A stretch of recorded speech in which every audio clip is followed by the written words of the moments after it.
Boa tarde. Isso, cara. Tudo bem? Podemos dar início a esse nosso passeio artístico literário pela história da literatura brasileira. E a gente vai dar uma voltinha também em algumas imagens, algumas produções artísticas internacionais. Então, nosso passeio, a nossa viagem, que vai começar agora. Pode apostar que vai ser bem, pelo menos dinâmica vai ser, tá? Se vai ser bom ou não, a gente constata no final, ou ao decorrer, viu? E eu gostaria que vocês me dessem mais atenção, 2 minutinhos, mais do que isso. Eu estou olhando aqui para vocês, porque eu estou querendo captar, eu quero sentir um pouco da energia de vocês. Entendam, essa é a minha postura como professor de linguagens. Eu não conseguiria... estou chegando, estou batendo a porta, tá? Sem imposição. Mas eu não conseguiria só chegar aqui, dizer meu nome das costas e ficar já comentando as questões de costas, a aula todinha para vocês. Eu gostaria que vocês me dessem licença para passar aqui 2 minutinhos de frente para vocês. Até porque eu estou diante de pessoas, seres humanos, e não diante de um bando de máquinas, de robôs, correto? Então é importante sentir essa energia, porque a qualidade da aula depende de nós, porque nós somos a aula, não só o professor, não só a turma, mas a aula somos nós. Então, se nós estivermos bem, professor e alunos, não tem como esta aula não ir para cima, não ficar boa, porque nós somos a aula, não tão somente o professor. Eu nunca perdi essa consciência desde quando assumi o magistério há 39 anos atrás. Professor, você já ensina esse tempo todo? Já. Eu comecei a dar aula em 87, mais precisamente, 86, 87, por aí. E nunca mais parei. Adoro dar aula. Tenho orgulho de dizer, eu sou professor. Isso me dá muito orgulho. E estou já me sentindo bem aqui diante de vocês, porque a gente fica assim muito exposto. Levanta o braço, quem aqui gostaria de ser professor? Isso, olha aí, o mercado está aberto. Vocês serão com certeza muito bem-vindos. Tem muita gente almejando o magistério. Fiquei mais feliz, terei bons colegas nas salas de aula, viu? E olha, agora vocês estão sentindo drama, não é? Ser professor, como a gente fica exposto aqui na frente. Olha só quantos olhares voltados para uma só pessoa. Poxa, qualquer vacilo meu aqui na frente pode ser fatal, porque vocês não dispensam nada. Não é verdade? Então, turma, essa é a maneira de eu começar a me apresentar, tá? De me exibir um pouco aqui para vocês também sentirem a minha presença. Eu sou o professor Fábio Coelho, mas antes eu sou o Fábio, tá? Não só o professor Fábio Coelho. Essa é a visão que eu tenho de magistério. Não preciso vestir paletó, nem usar gravata para dar uma boa aula. Porque a aula, ela vem da alma. Como já dizia Lenine, quando o corpo pede um pouco mais de alma, quando o corpo pede um pouco mais de calma. Porque a vida não para não. A vida não para não. Pessoal, eu não conseguiria, viu, começar esse encontro de costas para vocês. Por isso eu pedi esse tempinho para aproveitar aqui de frente para vocês. Houve algum problema ou está tudo bem? Não escutei. Beleza. Vocês se consideram pessoas autênticas? Vocês são verdadeiros? Minha amiga de vermelho é a... É difícil escutar teu nome daqui, não é? Mas eu estou falando contigo. Você é 100% é verdadeira? Você tenta ser. Pessoal, ela disse que não é... Vou só repetir, tá? Para a turma. Que ela não é 100% verdadeira. Ela tenta ser. Eu não dá... Como é que dá... Fala teu nome, vê se dá para escutar daqui. Priscila, deu para escutar. Turma, imagina, Priscila, chegando aquela visita indesejada à tua casa.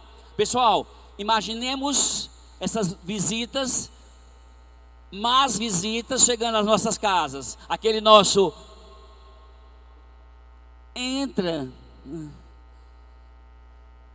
E quando a visita vai embora, você ainda arrisca anunciar: já vai, tá cedo. Isso é autenticidade ou é cinismo urbano? Tá mais para cinismo urbano, não é, do que para autenticidade. Quando chega essas visitas indesejadas, Priscila, só a última pergunta, pode ser? Você gosta de criança? Perto ou longe? Por que eu perguntei sobre criança, Priscila? Porque eu considero o ser mais autêntico desse mundo. Criança não mente. Criança é verdadeira, super, hiper. Teu nome é? Não, você mesmo. Jorge, criança é tão... Tem criança em casa, Jorge? Gosta de criança, Jorge? Jorge, criança é tão autêntica que se você perguntar, vem para os braços de tio, vem. Se a criança não for com essa cara, ela não vai não. Mas não tem quem faça. De tão verdadeira que ela é. Vem para os braços da titia, vem. Ela vira o rosto.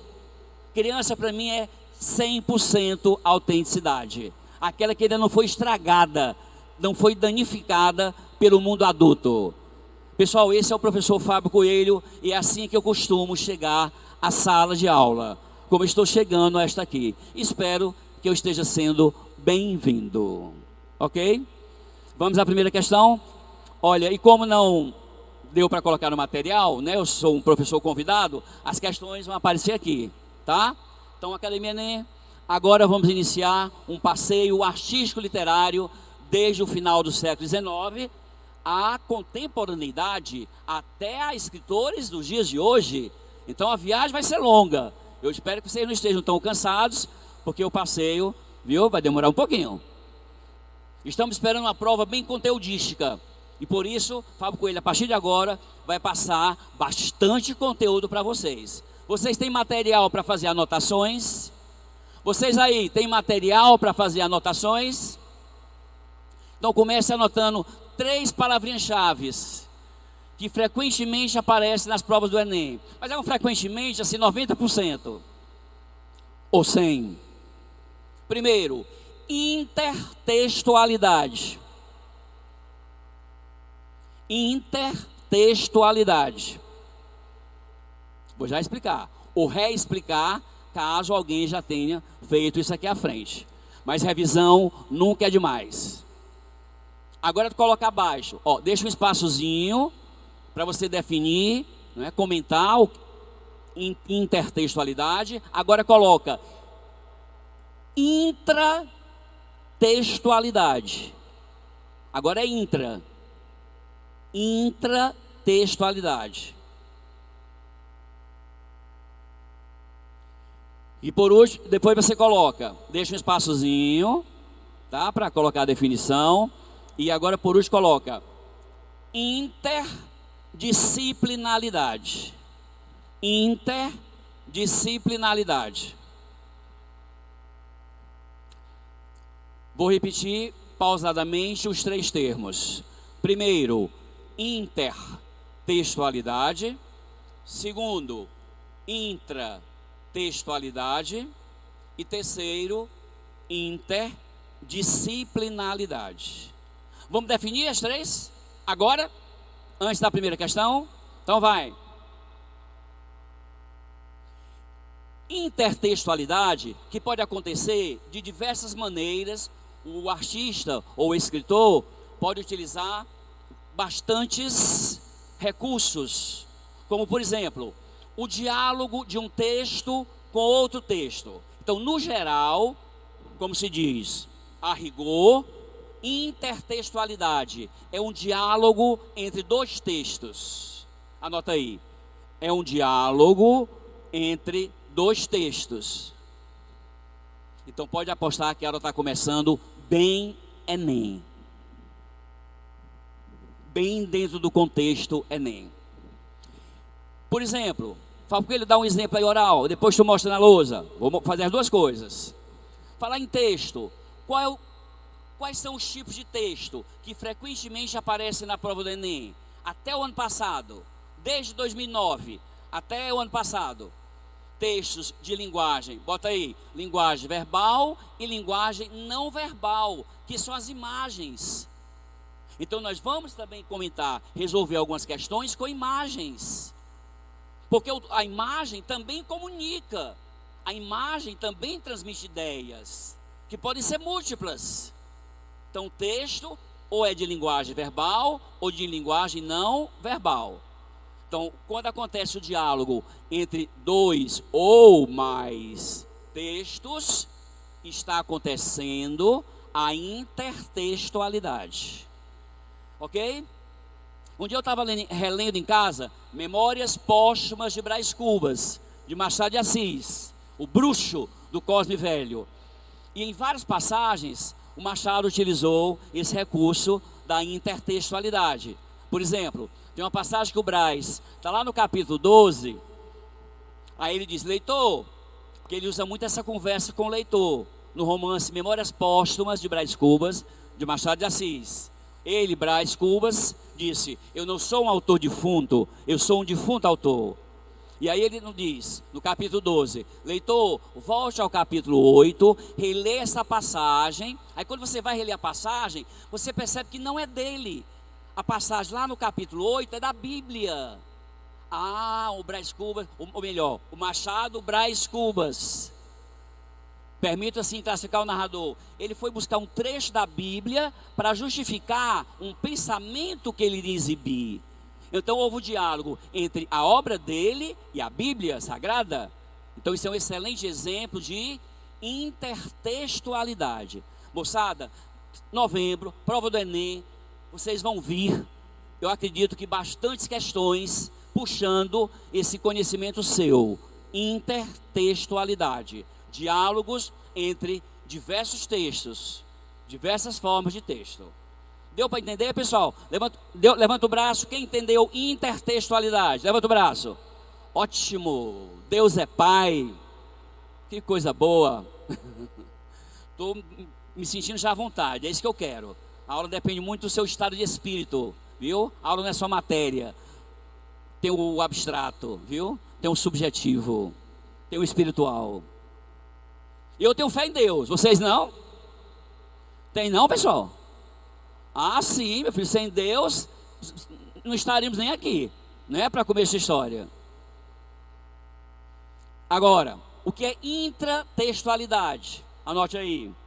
Intratextualidade já é o diálogo dentro do próprio texto. Intratextualidade é o diálogo dentro do próprio texto, da própria obra, do próprio poema, da própria música, do próprio quadro, viu? Então, quando o diálogo é interno, chama-se intratextualidade.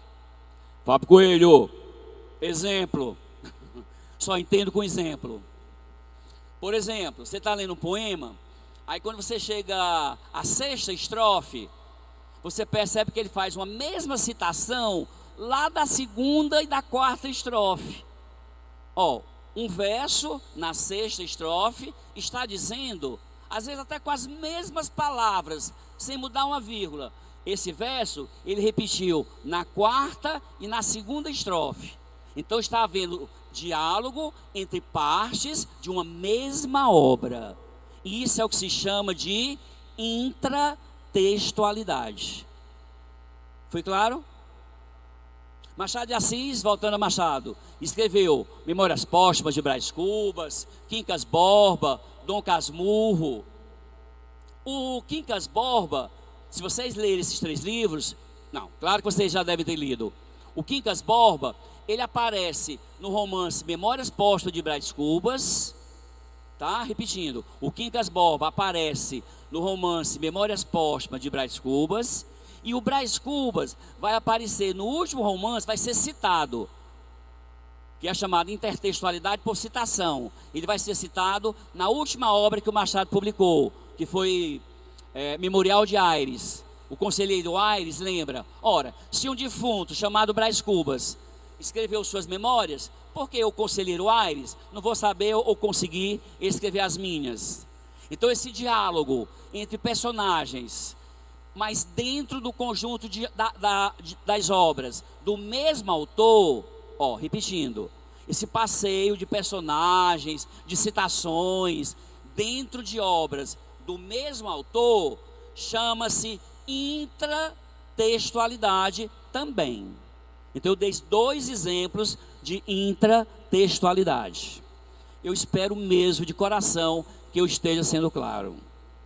E por último, interdisciplinaridade. Eu digo por último antes de irmos às questões. Interdisciplinaridade é quando o Enem mistura assuntos, matérias, disciplinas numa mesma questão. Por exemplo, a questão de literatura, na prova de linguagens e códigos e suas comunicações. Aí você olha que a questão está mexendo com história, está mexendo com geografia, com sociologia e com literatura. Isso é interdisciplinaridade. Viu? Para você não confundir com intertextualidade.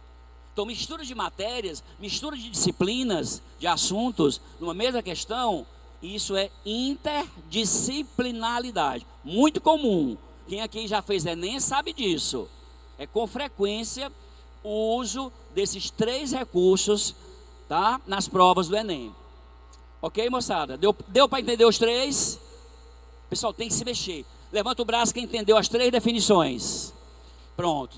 Depois da prova de conversa, porque vocês vão ver como o Enem vai cobrar de vocês esses 3 recursos, esses 3 conhecimentos, tá? Durante a prova todinha, as 45 questões. Desculpem. Falando em questões, vamos à primeira. Olha a primeira questão que o Fábio Coelho, essa eu construí, viu? Para vocês. Essa é originalzinha. Por quê? Porque eu quero chamar muita atenção para a contemporaneidade. E olha que exemplo. Mais de 25 séculos após Heráclito de Éfeso dizer que não se toma banho 2 vezes no mesmo rio. Essa frase, essa ideologia de vida já é conhecida com certeza há séculos. Não se toma banho 2 vezes no mesmo rio. Peguei uma música de Raul Seixas. Quem curte Raul Seixas deve estar identificando. Prefiro ser essa metamorfose ambulante. Eu prefiro ser essa metamorfose ambulante do que ter aquela velha opinião formada sobre tudo. Por quê? Porque eu não entro no mesmo rio, eu não tomo banho no mesmo rio 2 vezes. Aí vem Lulu Santos, comparou a vida a uma onda. Nada do que foi será. Por quê? Porque ninguém entra no mesmo rio 2 vezes, tá? Nada do que foi será. Tudo passa, tudo sempre passará. A vida vem em ondas, como o mar. Trabalhem comigo, pensemos juntos. A intertextualidade, o enunciado já afirma que está presente a intertextualidade nessa primeira questão. A intertextualidade é evidente, claro, entre o pensamento de Heráclito, esse grande pensador, filósofo, que viveu lá na antiguidade grego-romana, na antiguidade clássica, e as letras atuais das músicas de Raul Seixas e Lulu Santos se realiza por... Galera, eu gosto assim, eu dou 2, 3 minutinhos para vocês pensarem sozinhos. Então olha para a questão, escolhe aí uma alternativa e aguarda o comentário do professor. 2 minutos, é com vocês. Resposta? Que não é só a vida que passa não, o tempo voa, né? Vão de mãos dadas, tempo e vida. E a verdade da vida, o próprio tempo é quem diz. Quem é que diz? Qual é a resposta correta? Letra? Não escutei. Opa, eu escutei aí alguém gritando D de dado, é isso? D de dado ou B de bola? D de dado? Só uma alusão? Coloquei ao lado de alusão. Alusão é uma referência. É só uma referência. Fazer uma alusão é fazer uma referência, é uma indicação, Você já acha que só houve isso entre esses três textos? Foi só citar e pronto? Não, há uma intertextualidade, há uma relação. Então não é a D de dado, não. Vamos procurar outra. Qual? Bola, paráfrase. Meu amigo, o que é paráfrase? Eu vou tentar imaginar que eu escutei você falando assim, tá? Que parafrasear um texto é repeti-lo sem modificar o sentido. Pessoal, para quem não sabia, anota aí o que é paráfrase. É reproduzir o texto ou a frase sem modificar o sentido. Isso é paráfrase. Paráfrase, modificar, ou melhor, reproduzir o texto com suas palavras, mas sem alterar o sentido. Aproveita e diz logo aí o que é paródia. Porque a paródia é o contrário. A paródia é reproduzir o texto, alterando-lhe o sentido. Paródia é reproduzir o texto, alterando-lhe o sentido. Então a paródia é o oposto da paráfrase. E são dois recursos bastante utilizados em qualquer vestibular, não só Enem, que vocês forem fazer, concursos. Tudo bem? Então a resposta correta, que o nosso amigo falou com segurança, ele acabou de me explicar, não foi? O que você falou aí foi tudo que eu repeti aqui, correto? Bem direitinho, as mesmas palavras, certo? Então a resposta, letra B de bola. Deu para entender? O mais importante é que você entenda, não é só marcar a letra, viu? Então a paráfrase, o Raul Seixas, o Lulu Santos, eles não mudaram o sentido da frase do Heráclito, de Éfaso, né? Eles não mudaram o sentido, só colocaram com as palavras deles, porque são autores atuais, tá? Aquele Heráclito é lá da antiguidade, da época do Horácio, do Virgílio, filósofos da antiguidade greco-romana. Mas eles não modificaram o sentido, eles só colocaram com as palavras deles. Por isso que a resposta é a letra B de bola da primeira questão. Alguma pergunta? Oi? Ok? Ah, sim, o que é pastiche? Tá, foi boa, eu estava esquecendo. Anota aí o que é pastiche. Quando você faz alusão ao texto, já sabe o que é alusão? Quando você faz alusão ao texto, mas você não critica, você não ironiza. A pastiche é um tipo de paráfrase, viu? Não critica, não ironiza, não danifica o texto. É um tipo de paráfrase. Bicho, Fábio, eu pensei que pastiche era próximo da paródia. Não, pastiche é um tipo de paráfrase. Não critica, não ironiza, tá? Só reproduz com outras palavras. Resumindo, pastiche é paráfrase. Podemos ir à questão 2? 2? Show. Conhece esse quadro? Conhece esse quadro? Quem é o autor? Quem é o pintor?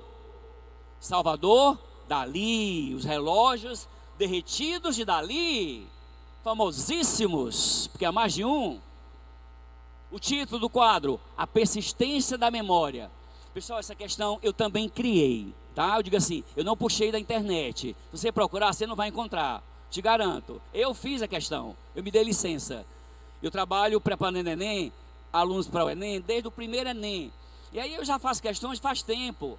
É só obedecer as competências e as habilidades. Por exemplo, aquela primeira questão, se você quiser colocar, é competência 5, habilidade 15, habilidade 17. A primeira questão é competência 5, habilidade 17. É só conferir em casa pela internet. Porque a habilidade 17, ela relaciona textos de épocas diferentes.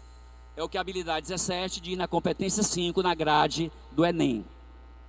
Essa aqui, eu pergunto, olha só, texto 1, olha para a imagem, os relógios derretidos de Salvador Dalí, e olha para o texto, os relógios de Mário Quintana, excelente escritor gaúcho, né? Já faleceu, mais de 80 anos, mas deixou aí uma poesia e umas traduções maravilhosamente escritas.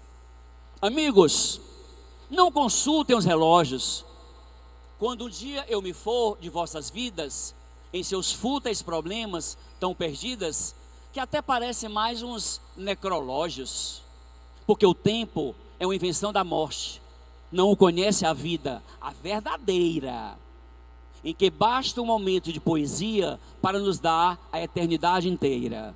Inteira sim, porque essa vida eterna, somente por si mesma é dividida, não cabe a cada qual uma porção, e os anjos entreolham-se espantados, quando alguém, ao voltar a si da vida, acaso lhes indaga, que horas são? Mário Quintana, A Cor do Invisível. Agora, olha o que foi que eu perguntei sobre esses dois textos.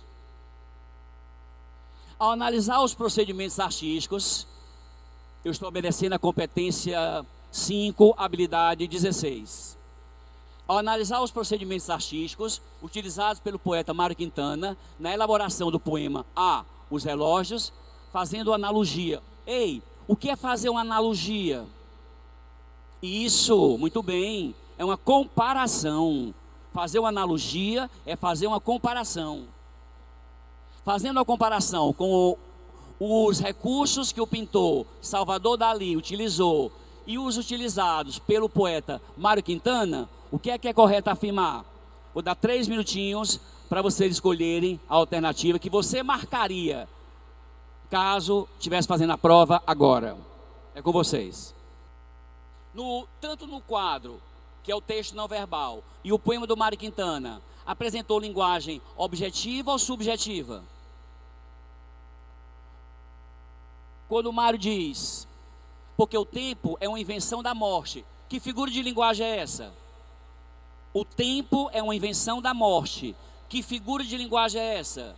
Você sabe que figura de linguagem também é um assunto recorrente no Enem, tem que estudar as figuras. O tempo é uma invenção da morte. Anota aí, trata-se de uma metáfora. A vida é um moinho. Metáfora. Viu? Você chegou para uma colega, com esse nome aqui de óculos? Você mesma? Não, a da caneta aí, sim. Samara, você chega para uma colega sua e diz, fulana, você é uma cobra. Tá? Você é uma cobra.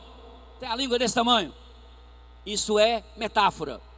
Agora, Samara, se você dissesse, fulana, você é traiçoeira como uma cobra, aí já não é mais metáfora, é uma simples comparação. Deu para perceber, turma, a diferença da simples comparação para metáfora? Se tiver o como, é comparação. Se afirmar, é metáfora. Voltemos à questão. Resposta, V, item E. Tá? Parabéns para quem acertou o item E.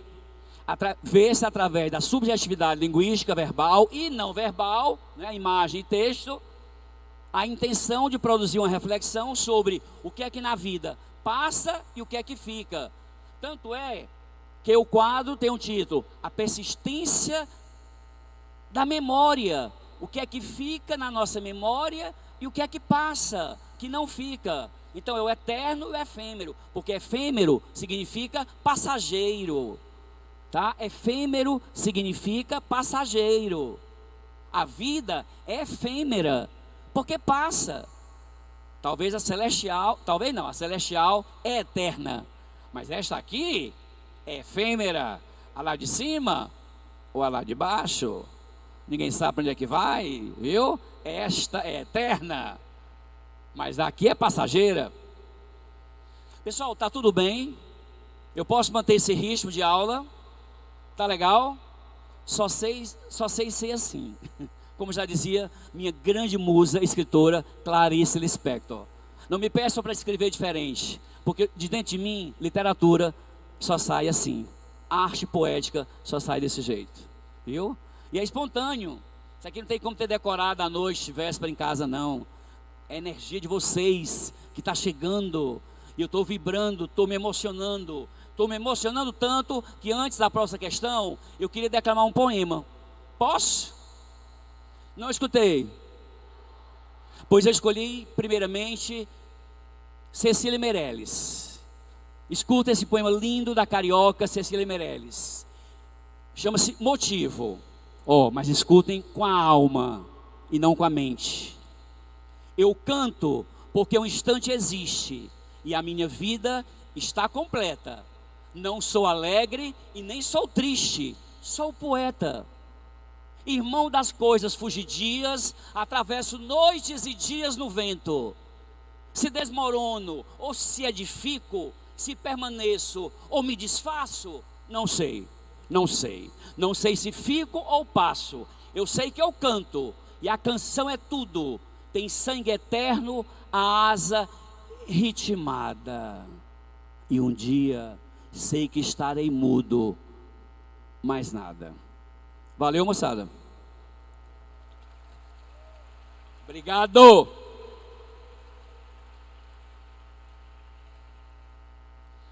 Próxima questão. Variações linguísticas.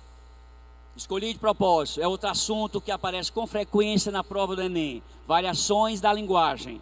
Comparar a linguagem urbana com a linguagem clássica, com a linguagem caipira, com a linguagem hermética. Viu? Então o assunto da questão é variações da linguagem. Acompanhe a leitura. Olha o senhor dentro do carro. Olha a fala dele. Essa estrada vai para São Paulo. Pessoal, na redação, te dar um toque aqui. Esse pra deve ser usado na dissertação? Não, porque esse pra é coloquial. Use para, viu? Que é linguagem padrão, normativa. Para. O pra é coloquial. Pra é linguagem coloquial. O para é linguagem culta. Essa estrada vai para São Paulo. Olha o que o caipira, o sertanejo, lindo, maravilhoso, diz. Sei não, doutor, mas se ela for, vai fazer uma falta danada aqui para nós. Linda, acho linda a linguagem do sertão. Como já dizia Guimarães Rosa, o sertão é um mundo, o sertão é um universo. Pessoal, tem quem conte história melhor do que povo do sertão? Que não precisa nem ser alfabetizado. O povo lindo para contar tão bem histórias. É o povo do sertão, é Dona Maria, são as Marias, são os seus Joões, são os seus Chicos. Contam história muito bem. História de casa mal assombrada, de lobisomem, aquela alma que foi vista na estrada. Adoro, morro de medo, mas adoro. Com vocês, essa só 2 minutos. É mais simples. Conflitos de interação ajudam a promover o efeito do humor. No cartoon, cartoon, charge, anúncio publicitário, tirinha, fazem parte, constituem a história do Enem. Então isso trata-se de um cartoon, devido até inclusive à presença do humor. O recurso empregado para promover esse efeito humorístico, o que foi? É com vocês a resposta. O que foi que provocou o efeito do humor nesse cartoon? Viu? Intertextualidade. Você percebeu aí a intertextualidade comunicativa. A ambiguidade. Qual foi o que? Pera ainda. Vocês que marcaram B, o que é ambiguidade? Pronto, duplo sentido. Para quem não sabe, anota tudo. Viu? Eu quero ver a folha cheia hoje, ao sair daqui. Ambiguidade, duplo sentido. O homem no carro fez uma pergunta e o interlocutor entendeu de outra forma, de outro sentido. Correto? Ele pensou que a estrada ia sair, né? Ia sair a estrada literalmente daquele canto e iam colocar a estrada lá em São Paulo. Eles, doutor, se fizerem isso, essa estrada vai fazer uma falta muito grande para nós. Vocês entenderam assim? Pronto, foi isso aí que produziu o efeito humor no cartoon. Por isso, B de bola, ambiguidade produzida pela interpretação da fala do locutor, que é o homem do carro, e do interlocutor, que é o que está sentado na pedra, a partir da variedade linguística do interlocutor. Próxima questão. Olha, falando de Cecília Meirelles. amo de paixão. Ou carioca para escrever bem. Canção. Pus o meu sonho no navio, e o navio em cima do mar. Depois abri o mar com as mãos para o meu sonho naufragar. Minhas mãos ainda estão molhadas do azul das ondas entreabertas. Pessoal, que figura de linguagem é essa, hein? Minhas mãos ainda estão molhadas do azul das ondas entreabertas. Como é que se chama aquela figura de linguagem que mistura sensações? Mistura de sensações.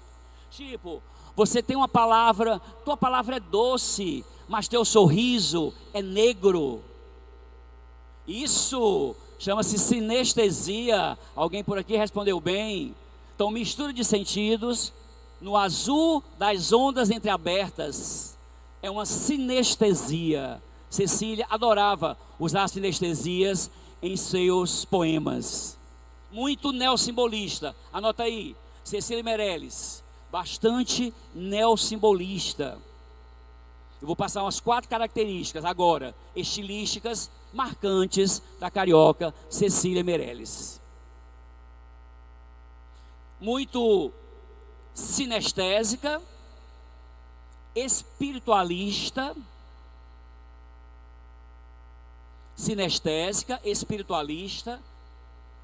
que são características do neossimbolismo, que está muito presente em todas as poesias dela. Ela era uma escritora muito religiosa, muito católica, Cecília Meirelles. Dezenas de poemas apresentando intertextualidade bíblica. Cecília, extremamente católica. Outra, o eu poético, que é a pessoa que fala dentro do poema, que pode ser masculino ou feminino. No caso da Cecília, normalmente há um destaque para o eu poético feminino. E eu noto que nas poesias da Cecília, esse eu poético está muito choroso, está sempre buscando o seu love. E parece que não encontra nunca em toda a vida. Olha só. E a cor que escorre de meus dedos colore as areias desertas.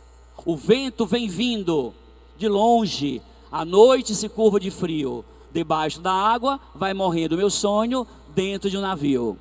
Chorarei quanto for preciso para fazer com que o mar cresça e o meu navio chegue ao fundo e o meu sonho desapareça. Depois, tudo estará perfeito. Praia lisa, águas ordenadas, meus olhos secos como as pedras e as minhas 2 mãos quebradas. Há um pessimismo também muito latente nas poesias de Cecília Meirelles. Uma visão muito amarga de vida, de relação amorosa, de morte. É com vocês. A partir da leitura do poema Canção de Cecília, podemos notar a presença dos seguintes elementos nos versos da poeta. Pessoal, lembrando que hoje já se pode falar poeta ou poetisa, viu? Antigamente era só poetisa. De uns tempos para cá foi oficializado o feminino de poeta a poeta. Outrora era só poetisa. Hoje é facultativo. Pode chamar a poetisa ou a poeta Cecília Meirelles. Tá? Então quem não sabia aprendeu mais um pouquinho hoje. Vocabulário. 2 minutos para vocês. Questão 4. Acho que no comentário que eu fiz, eu só conferi que no comentário já soltei a resposta. Confere. Resposta, letra? Isso. Resposta, letra? Não escutei. A de amor? Resposta corretíssima. Vocês são muito bons. Eu estou com a sensação de que eu estou aqui só acrescentando. Viu? Que vocês estão demonstrando já um bom conteúdo. Graças a Deus, em primeiro lugar. E ao nosso esforço, né? Deus está vendo. Uma hora dessa, mulher, estamos aqui. Viu? Está vendo. Vagazinha. Vestibular, universidade. É justo? Próxima questão. Graciliano Ramos. Anota aí umas informações básicas sobre Graciliano Ramos, só para refrescar a memória. Quem foi Graciliano Ramos? Ou melhor, quem é Graciliano Ramos na história da literatura brasileira? Fábio Coelho, Graciliano Ramos representou qual escola literária? Modernismo. Graciliano Ramos foi modernista. Mas qual das 3 fases do modernismo? Segunda,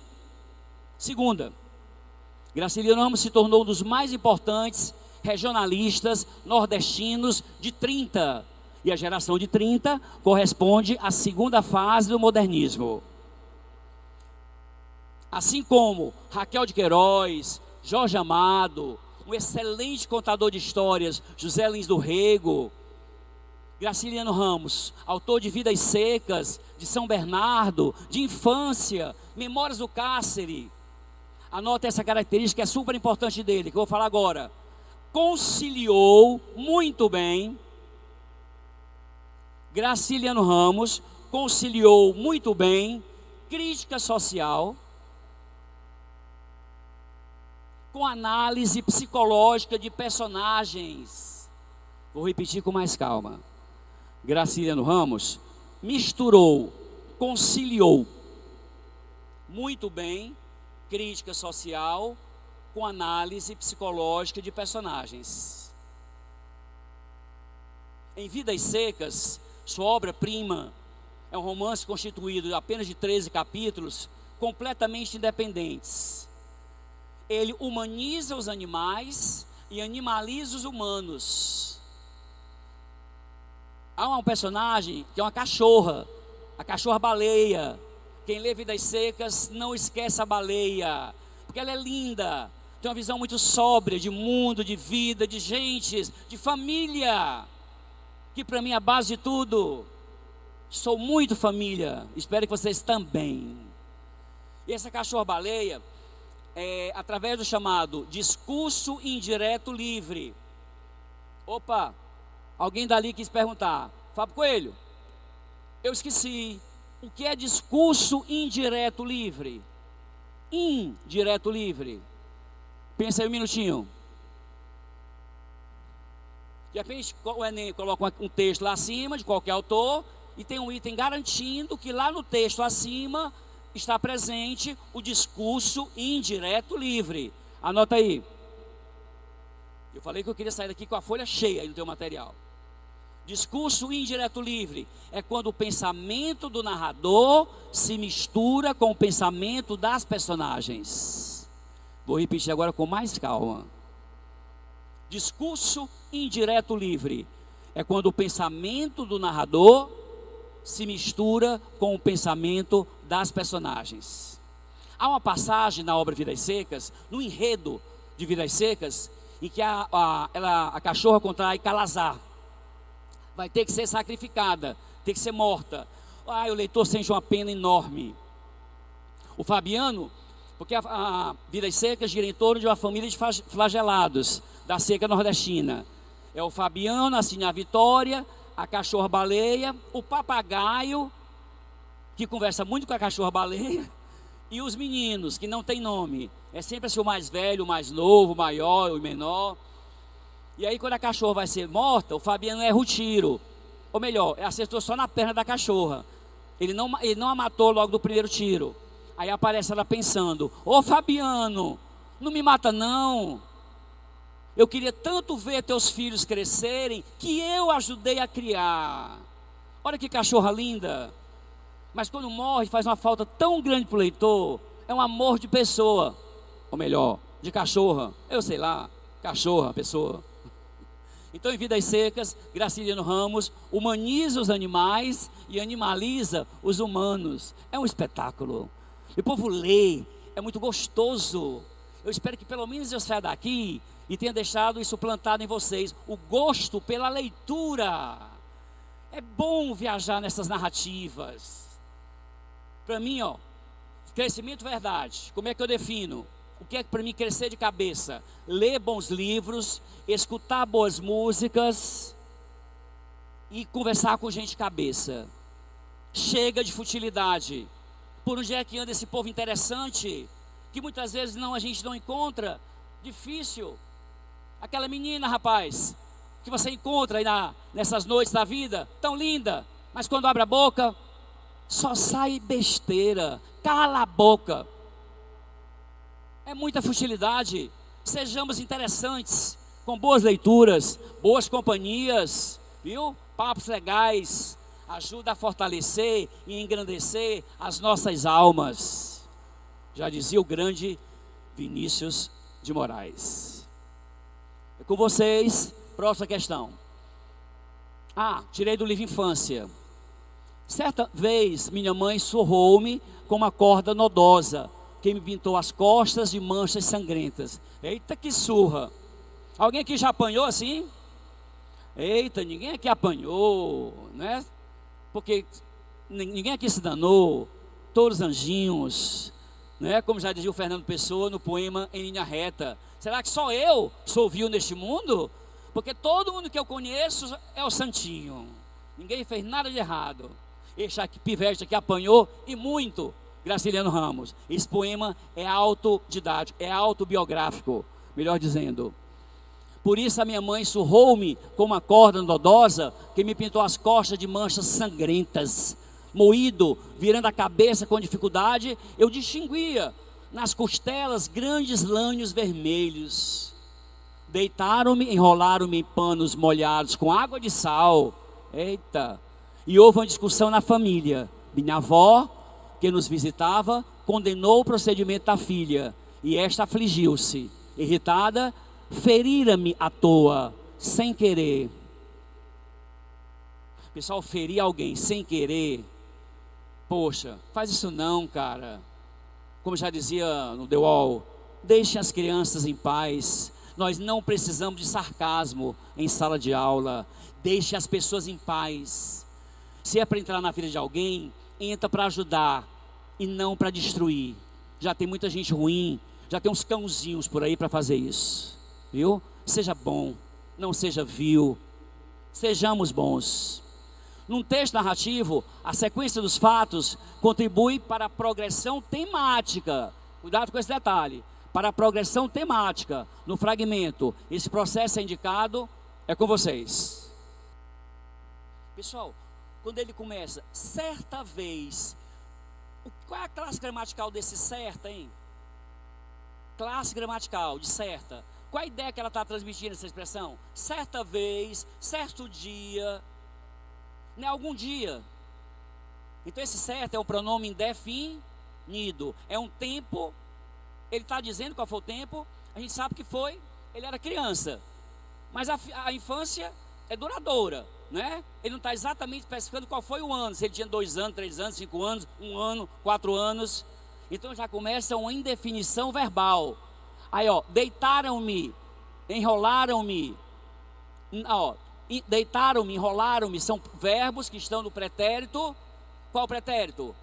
Olha, a gramática ajudando a compreender o texto. Como é que gramática não cai no Enem, cara? Eu só acerto essa questão se eu perceber que há uma variação de tempos verbais. Usou pronome indefinido, usou surrou, deitaram, enrolaram, pretérito imperfeito. Visitava, pretérito, deitaram, enrolaram, pretérito perfeito. Assim como lá em cima surrou. Mas visitava é pretérito imperfeito, né? Todo verbo que termina em vá é pretérito imperfeito.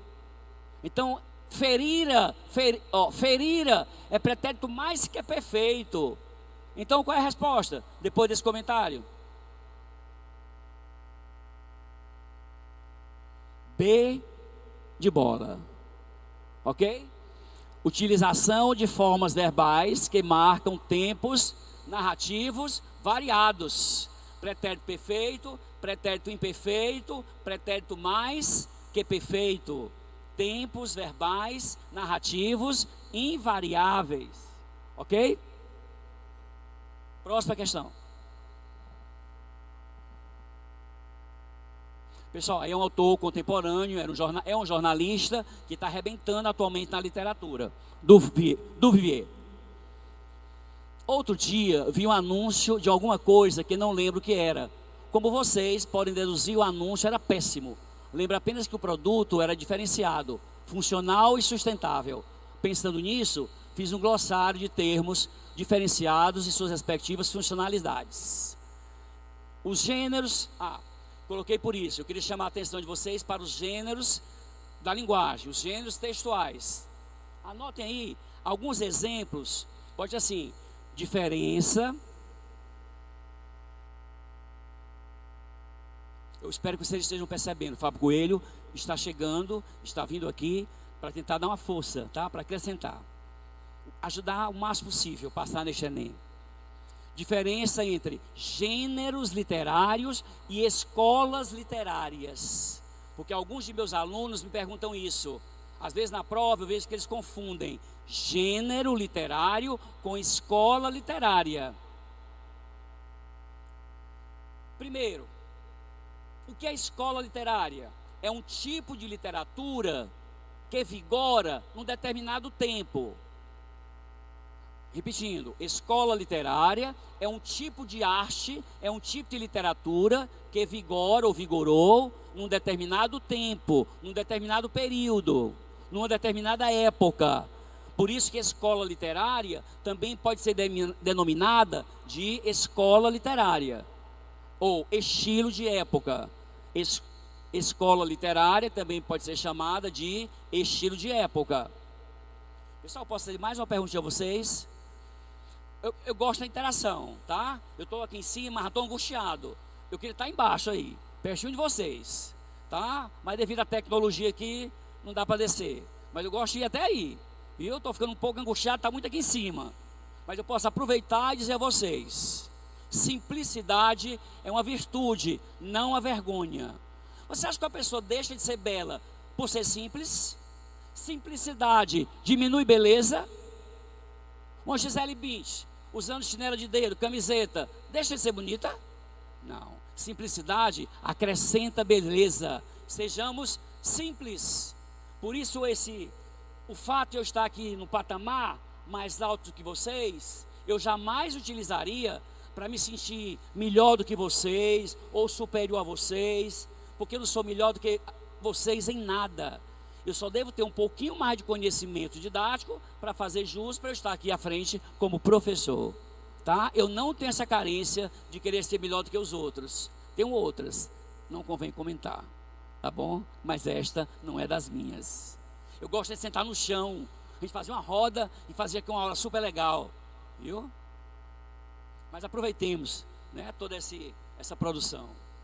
Ei, agora o que é gênero? Bote aí. Na poesia, lírico, épico e satírico são os três mais cobrados. Na poesia, os três gêneros mais cobrados: lírico, épico e satírico. Lírico, épico e satírico.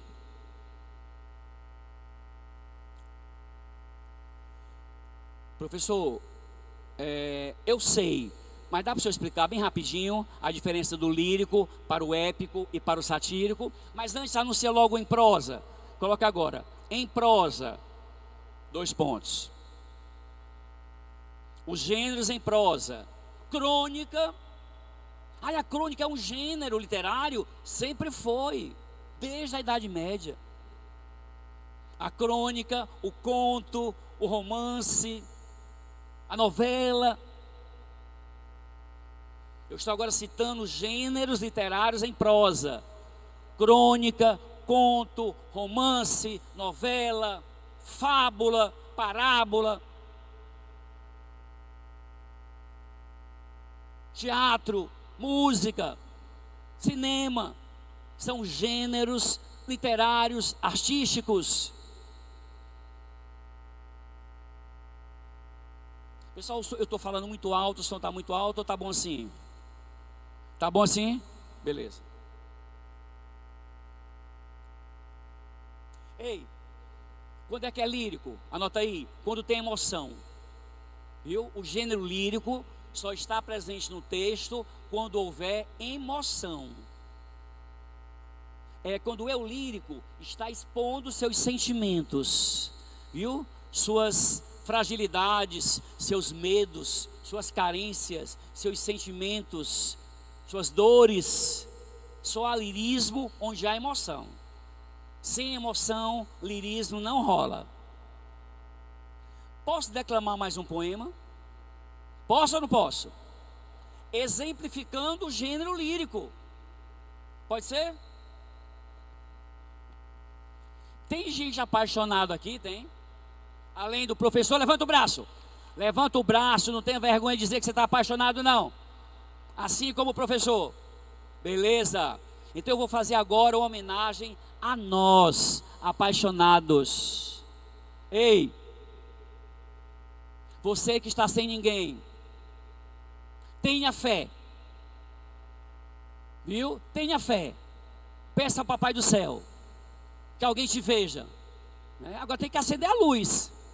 Viu? Acenda essa luz, mulher. Deixa ser apagada. Então, homenagem a nós apaixonados. E vocês tenham fé. Vou começar a declamar: a flor bela da alma espanca. Minha alma, chama-se fanatismo.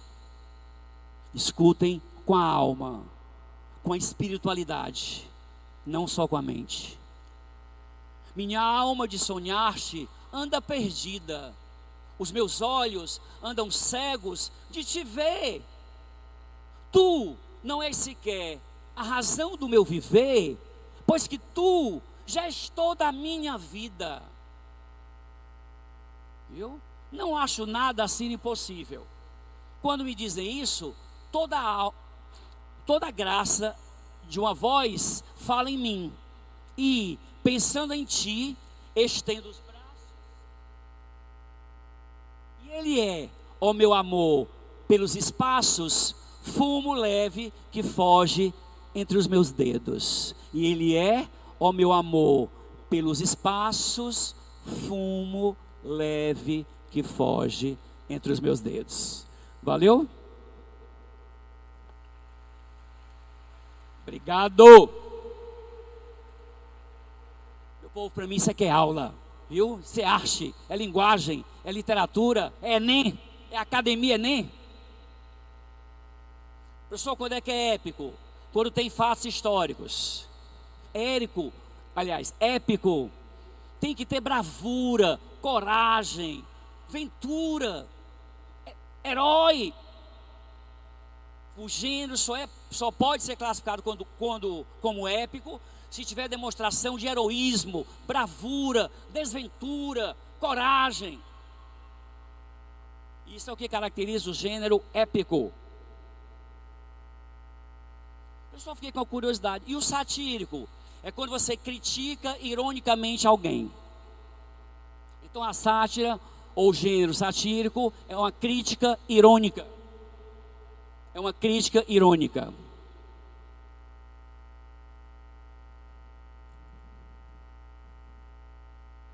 Pessoal, o nosso tempo está praticamente se esgotando, né? Nós temos mais 15 minutos. E eu coloquei 15 questões. Não vai dar tempo de resolver todas. Posso ter escolhido algumas. Aí, se você quiser, depois eu aguardo 5 minutos, aqui um tempinho aqui. Fábio, resolve essa questão aqui para mim. Fábio, faz essa aqui, beleza? Vamos ver aqui. Sim, primeiro resolve essa daí. Os gêneros são definidos, entre outros fatores, por sua função social. Pessoal, falando em função, quais são as funções da linguagem? Para ajudar a compreender melhor esse texto. Anote aí. Funções da linguagem.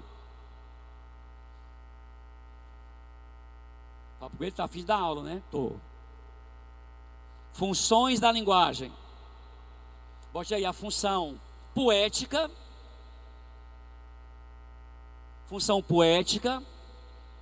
Emotiva.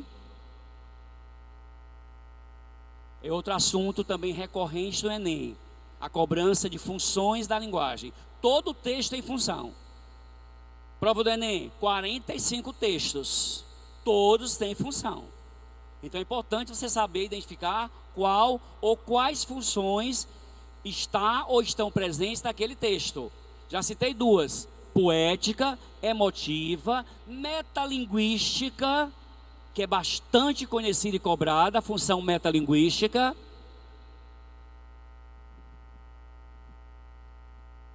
Fática,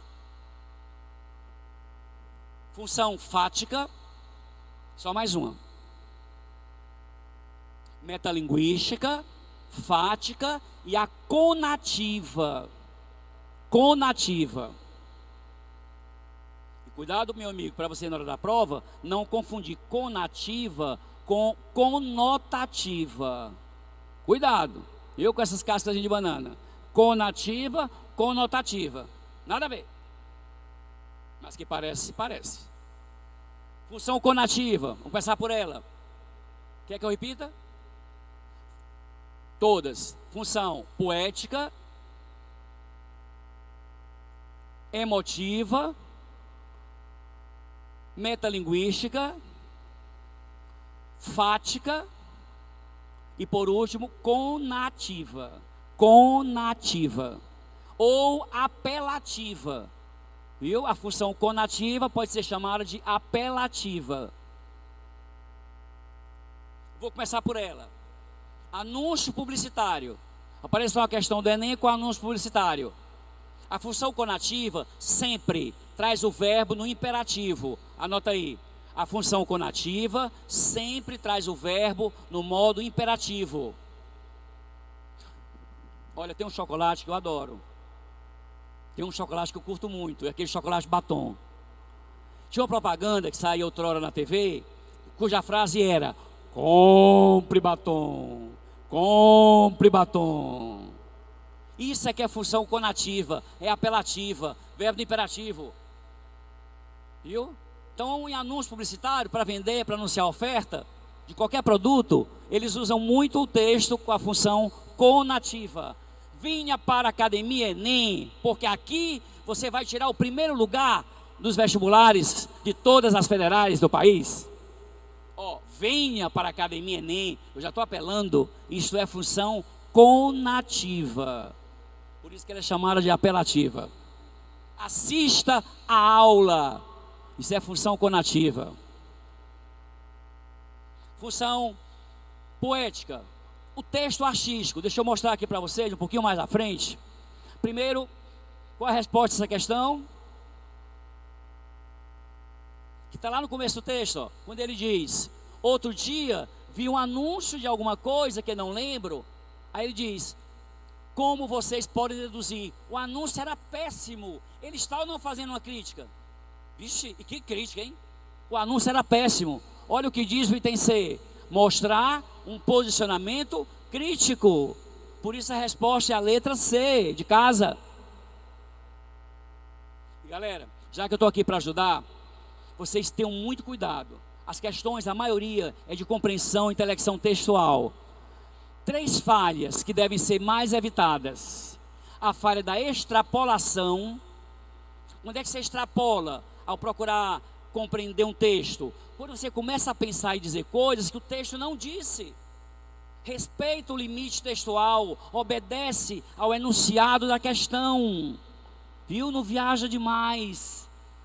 Tem gente que às vezes erra porque pensa demais. Pensa demais. É estudiosíssimo, estudiosíssimo. Aí na hora da questão pensa demais.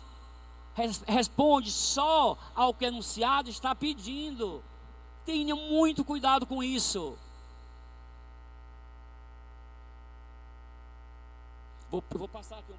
Não, essa eu não posso passar não. Essa é minha musa. Essa eu faço questão de comentar. Clarice Lispector.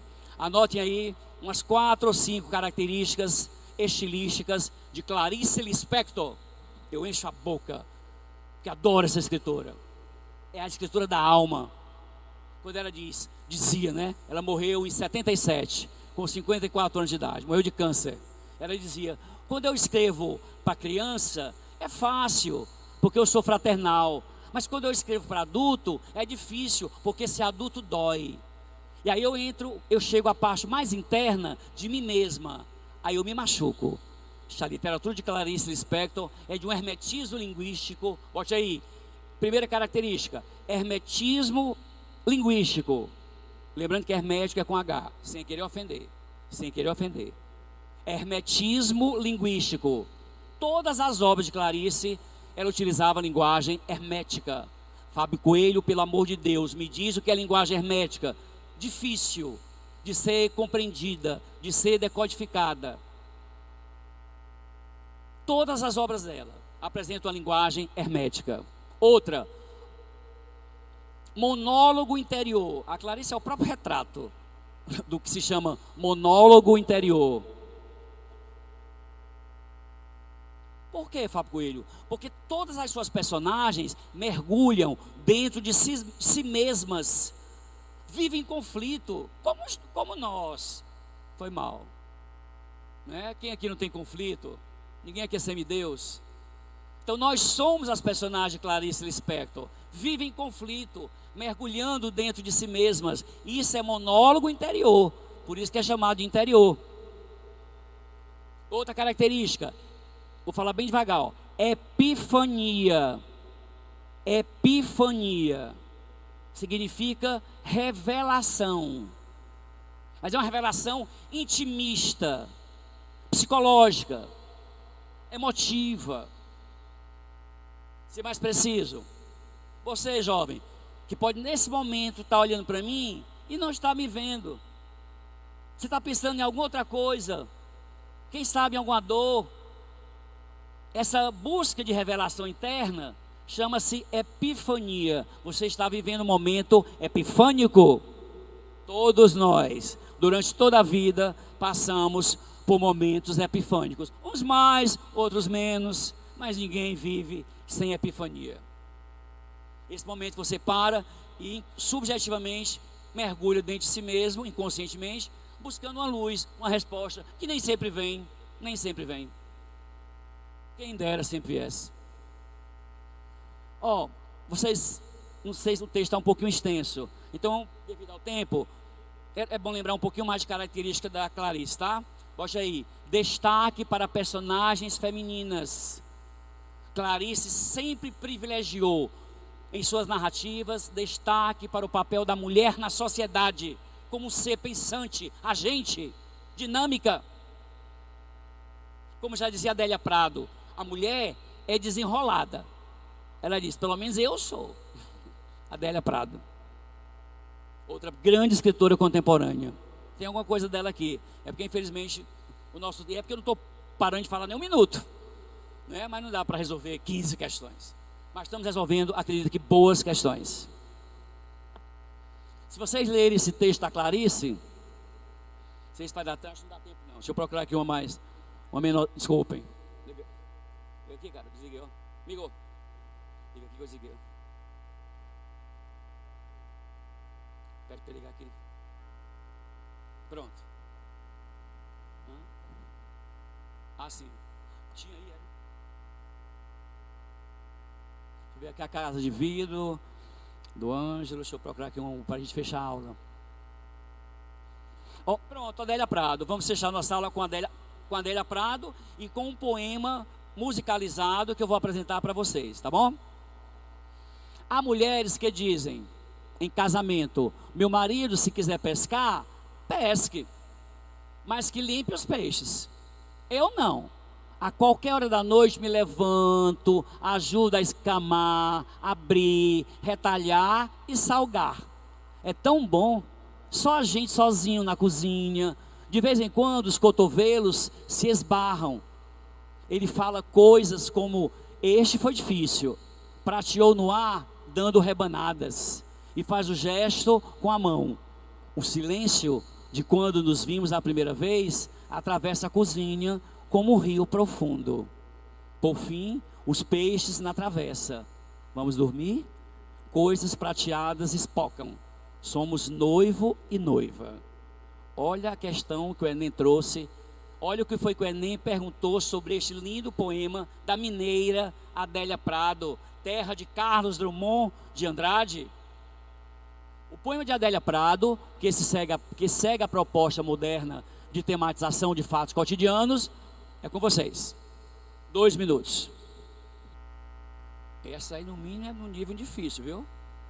E tem a voz lírica reconhece, a voz lírica reconhece uma expectativa do marido em relação à esposa. B, uma imposição dos afazeres conjugais.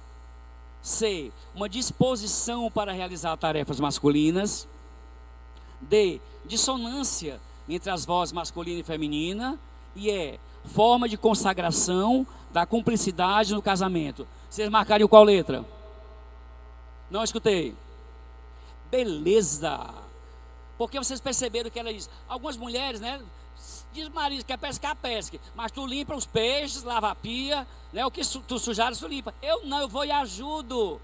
Porque mulher, casamento é cumplicidade, é companheirismo, é os dois andarem de mãos dadas. Pois ela disse que vai para a cozinha ajudar o marido a cortar os peixes, limpar os peixes, depois vão dormir maravilhosamente felizes. Por isso a resposta o item é forma de consagração da cumplicidade no casamento. Posso fechar a aula? Tá bom, pessoal? Olha, eu gostaria que vocês me dessem uma forma de carinho. Se estiverem realmente gostando, só se for verdade, de coração. Depois desse poema que eu vou mostrar agora, tem mais um? Tem, só que é musical. Esse eu não vou cantar, tá? Quem vai cantar é Oswaldo Montenegro. Se gostarem, eu queria que vocês aplaudissem de pé quando terminar o poema. Beleza? Vou ficar aguardando aqui na expectativa. Amigo, metade. Se estiverem gostando da aula, depois desse vídeo, eu gostaria que vocês aplaudissem de pé. Se não, ficam sentados. Viu? Eu sou bem objetivo. Cara, tu... E que a força do medo que tenho Só um pouquinho mais alto. não me impeça de ver o que anseio. Que a morte de tudo em que acredito não me tape os ouvidos e a boca. Porque metade de mim é o que eu grito, mas a outra metade é silêncio. Que a música que eu sou longe seja linda, ainda que tristeza. Que a mulher que eu amo seja para sempre amada, mesmo que distante. Porque metade de mim é partida e a outra metade é saudade. Que as palavras que eu falo não sejam ouvidas como prece e nem repetidas com fervor, apenas respeitadas como a única coisa que resta a um homem inundado de sentimento. Porque metade de mim é o que ouço, mas a outra metade é o que calo. Que essa minha vontade de ir embora se transforme na calma e na paz que eu mereço. Que essa tensão que me corrói por dentro seja um dia recompensada. Porque metade de mim é o que penso e a outra metade é um vulcão. Que o medo da solidão se afaste. Que o convívio comigo mesmo se torne ao menos suportável. Que o espelho reflita em meu rosto um doce sorriso que me lembra ter dado na infância. Porque metade de mim é a lembrança do que fui, a outra metade eu não sei. Não seja preciso mais do que uma simples alegria de me fazer aquietar o espírito. E que o teu silêncio me fale cada vez mais. Porque metade de mim é abrigo, mas a outra metade é cansaço. Que a arte nos aponte uma resposta, mesmo que ela não saiba. E que ninguém a tente complicar, porque é preciso simplicidade para fazê-la florescer. Porque metade de mim é a plateia e a outra metade é a canção. E que a minha loucura seja perdoada, porque metade de mim é amor e a outra metade também. Muito obrigado, meu povo, pela presença de você. Oh, obrigado. Valeu aí o estímulo. Muito obrigado.